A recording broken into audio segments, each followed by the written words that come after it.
Pakistani imesema alfajiri ya leo Mei 10, 2025 imefanikiwa kurusha makombora mazito ambayo yataisambaratisha kambi za kijeshi nchini India, ikisema itaendelea kufanya mashambulizi ya kulipiza kisasi kufuatia India kurusha makombora yaliyolenga kambi za kijeshi za Pakistan, ikiwemo kambi ya jeshi la anga ya Nurkan, Sialkot na Mordi. Saa kadhaa zilizopita, serikali ya Pakistan imesema makombora hayo ya India yaliharibiwa yakiwa angani na jeshi la anga kabla hayajafika kambi hizo. Hayakusababisha madhara ya kifo wala majeruhi, lakini Pakistan iliapa kuwa itajibu mapigo haraka sana. India ijiandae kupata mapigo ya kulipiza kutoka Pakistan.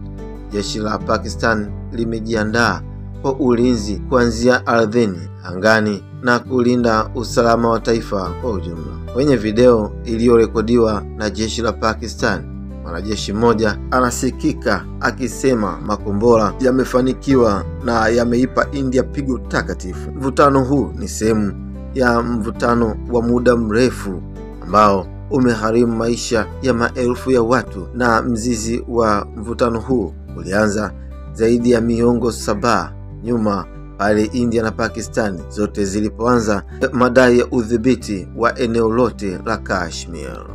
Hii ni Erasmi TV.